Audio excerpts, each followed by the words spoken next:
بسم الله الرحمن الرحيم. لك الحمد يا الله والصلاة والسلام عليك يا رسول الله. ويتفاوت رتبه بسبب تفاوت هذه الأوصاف. پچھلے سبق میں آپ حضرات نے حدیث صحیح کی تعریف پڑھی اور اب یہاں سے حضرت علامہ ابن حجر یہ بیان فرما رہے ہیں کہ تمام صحیح حدیثیں ایک ہی درجہ اور مرتبہ کی نہیں ہوتی، بلکہ ان کے اندر تفاوت پایا جاتا ہے۔ کیوں؟ اس لیے کہ جن صفات پر حدیث صحیح کا مدار ہے، جن صفات کی بنیاد پر حدیث صحیح ہوتی ہے،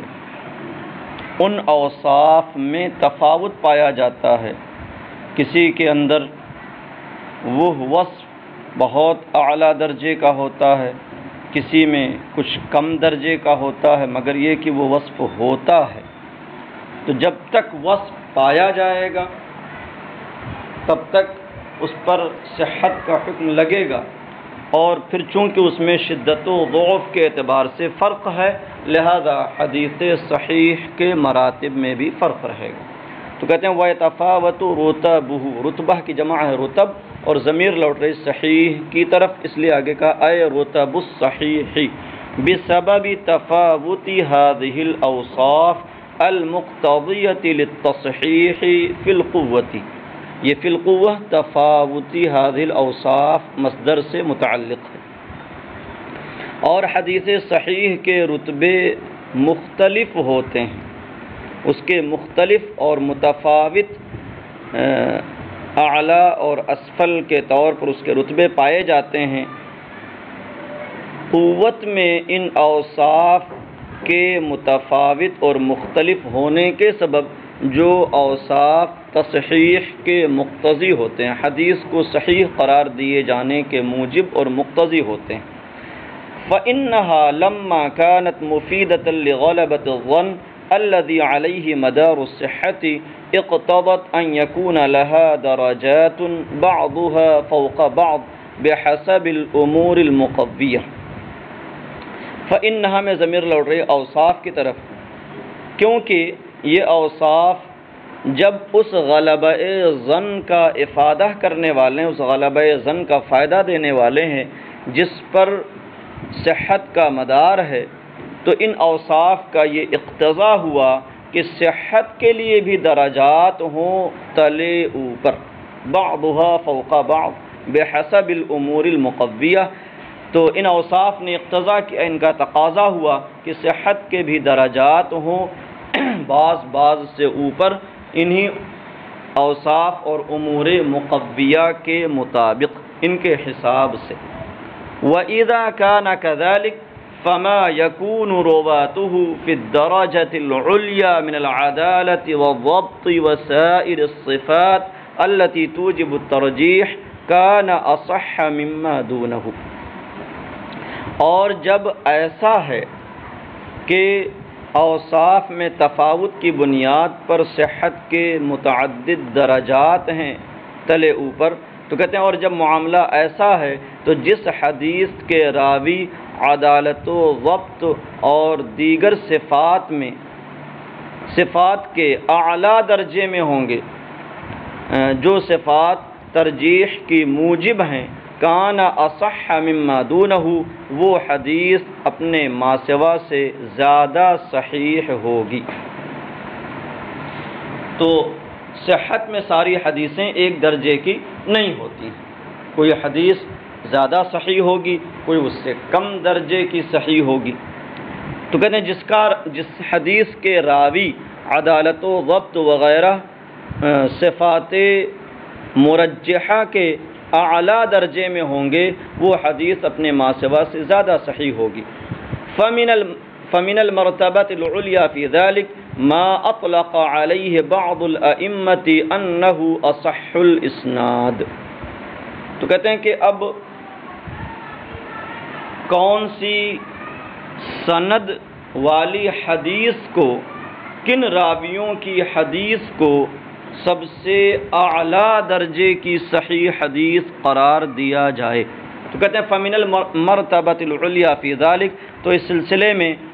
اعلیٰ مرتبے میں سے وہ ہے جس پر بعض ائمہ محدثین نے اطلاق فرمایا کہ وہ سند اصح الاسانید ہے۔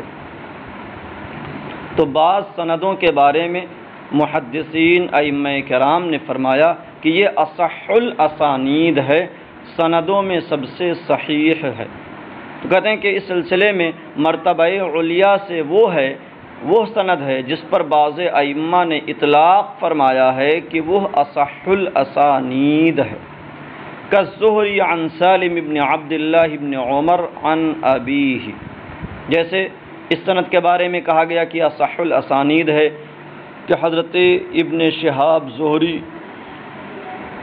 روایت کریں حضرت سالم بن عبداللہ بن عمر سے، اور سالم بن عبداللہ بن عمر روایت کریں اپنے والد عبداللہ بن عمر سے۔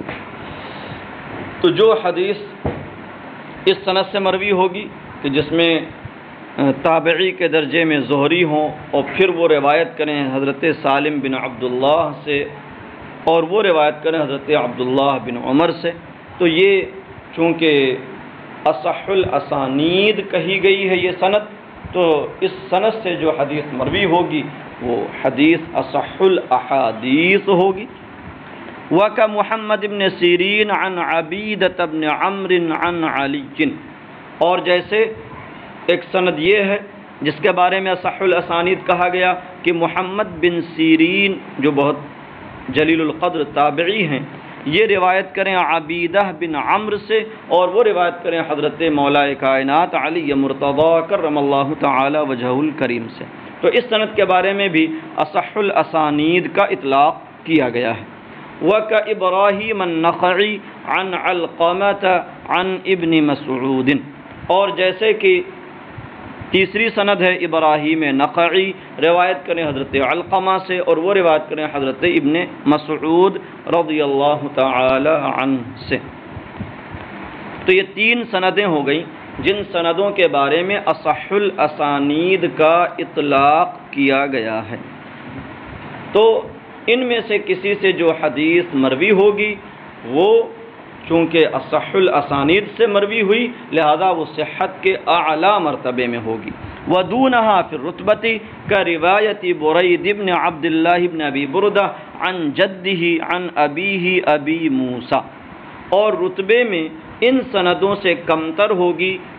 ان سندوں سے کمتر جیسے برید بن عبداللہ بن ابی بردہ کی روایت عن جدہ اپنے دادا سے، عن ابیہ ابی موسیٰ اور ان کے دادا روایت کریں اپنے والد ابو موسیٰ سے۔ تو برید بن عبداللہ بن ابی بردہ، برید کے دادا ہوئے ابو بردہ،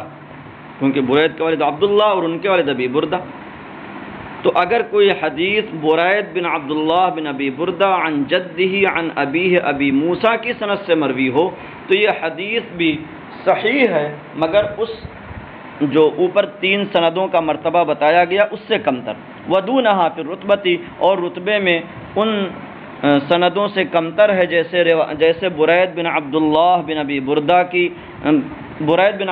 بن عبداللہ بن ابی بردہ عن جدہ عن ابیہ ابی موسیٰ کی روایت۔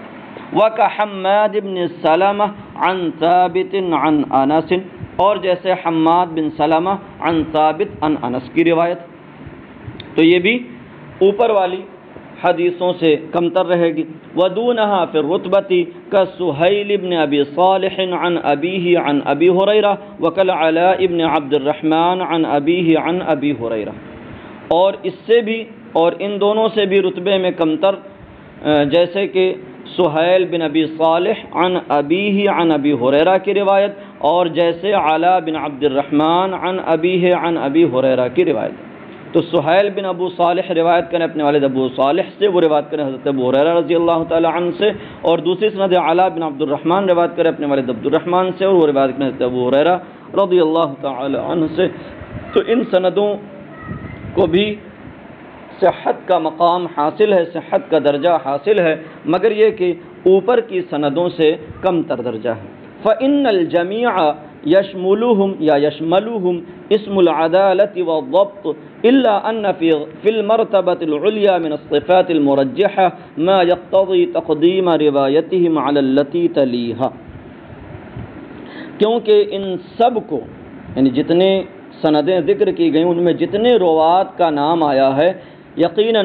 سارے راویوں کو عدالت اور ضبط کا نام شامل ہے، یعنی سب کے اندر عدالت اور ضبط اور دیگر صفات جو موجب تصحیح ہیں وہ پائے جاتے ہیں۔ تو کہتے ہیں ان سب کو عدالت اور ضبط کا نام شامل ہے، الا ان فی المرتبۃ الاولی، مگر یہ کہ پہلے مرتبہ میں وہ صفات مرجحہ ہیں جو ان کی روایت کی تقدیم کو چاہتے ہیں اس کے بعد والے مرتبہ پر، علی التی تلیہا، اس مرتبہ پر، اس درجہ پر جو اس کے بعد ہے۔ وفی التی تلیہا من قوت الضبط ما یقتضی تقدیمہا علی الثالثہ، اور اس کے بعد والے مرتبہ میں، دوسرے مرتبہ میں وہ قوت ضبط وغیرہ پایا جاتا ہے جو اس مرتبہ کے تیسرے مرتبہ پر مقدم ہونے کو چاہتا ہے۔ تو کہہ رہے ہیں کہ پہلے جو 3 سندیں بیان کی گئیں پہلے مرتبہ میں، ان راویوں کے اندر جو عدالت اور ضبط وغیرہ صفات جس طور پر پائی جاتی ہیں، جس قوت کے ساتھ، جس رجحان کے ساتھ پائی جاتی ہیں، وہ اس بات کا تقاضا کرتی ہیں کہ اس مرتبے کو دوسرے والے مرتبے پر مقدم رکھا جائے، اور دوسرے والے میں جو راوی ہیں ان راویوں کے اندر وہ صفات جس قوت کے ساتھ پائی جاتی ہیں وہ اس بات کو چاہتی ہیں کہ اسے تیسرے والے مرتبہ پر مقدم رکھا جائے۔ وَهِيَ مُقَدَّمَةٌ عَلَى رِوَایَةِ مَنْ يُعَدُّ مَا يَتَفَرَّدُ بِهِ هُوَ حَسَنًا، اور تیسرا والا مرتبہ مقدم ہوگا اس کی روایت پر جس کو حسن شمار، جس میں وہ تنہا ہو تو اسے حسن شمار کیا جائے، یعنی اگر کثرت طرق اور تعدد طرق نہ ہو تو اسے حسن مانا جائے، تو ایسے لوگوں کی روایت پر تیسرے طبقہ کو مقدم رکھا جائے گا۔ تو کہتے ہیں اور تیسرا درجہ، تیسرا مرتبہ مقدم ہوگا اس کی روایت پر کہ جس میں وہ شخص تنہا ہو تو اسے حسن شمار کیا جائے، مانا جائے۔ کا محمد بن اسحاق عن عاصم بن عمر عن جابر، جیسے کہ محمد بن اسحاق روایت کریں عاصم بن عمر سے، وہ روایت کریں حضرت جابر سے، اور جیسے عمرو بن شعیب عن ابیہ عن جدہ کہ عمرو بن شعیب روایت کریں اپنے والد سے اور پھر وہ روایت کریں اپنے دادا سے۔ تو یہ فرق ہو گیا، یہ چوتھا درجہ ہو گیا، اور چوتھا درجہ وہ ہوا جو صحت کا نہیں بلکہ اگر تعدد طرق نہ ہو تو اس روایت کو حسن قرار دیا جائے۔ کہتے ہیں وقس علی هذه المراتب ما يشبهها في الصفات المرجحة، اور انہی مراتب پر قیاس کرو جو صفات مرجحہ اور مصححہ میں ان کے مشابہ ہیں۔ والمرتبة الأولى هي التي أطلق عليها بعض الأئمة أنها أصح الأسانيد، اور پہلا مرتبہ وہ ہے جس پر بعض ائمہ نے اطلاق فرمایا کہ وہ اصح الاسانید ہے۔ پہلے مرتبہ میں جو 3 سندیں ذکر کی گئیں ان تینوں کے بارے میں بعض ائمہ نے فرمایا کہ وہ اصح الاسانید ہے، یعنی کسی نے زہری عن سالم ابن عبداللہ ابن عمر عن ابی کے بارے میں فرمایا کہ وہ صح الاسانید ہے، کسی نے محمد بن سیرین عن عبیدہ بن عمرو عن علی کے بارے میں فرمایا کہ وہ صح الاسانید ہے، اور کسی نے ابراہیم نخعی عن علقمہ عن ابن مسعود کے بارے میں فرمایا کہ وہ صح الاسانید ہے۔ تو پہلا مرتبہ وہ ہے جس پر بعض ائمہ نے اطلاق فرمایا کہ وہ صح الاسانید ہے، تو اسی کو پہلا اور سب سے اعلیٰ درجہ حاصل ہونا چاہیے۔ کہتے ہیں والمعتمد عدم الاطلاق لترجمۃ معینۃ منہا۔ اب یہاں جو انہا اصح الاسانید کہا جا رہا ہے تو کیا اس کا مطلب ہے کہ علی الاطلاق وہ سب سے زیادہ صحیح سند ہے؟ تو کہتے ہیں والمعتمد عدم الاطلاق لترجمۃ معینۃ منہا، اور راجح اور معتمد قول ان میں سے کسی معین عنوان کا مطلق نہ ہونا ہے، علی الاطلاق نہ ہونا ہے۔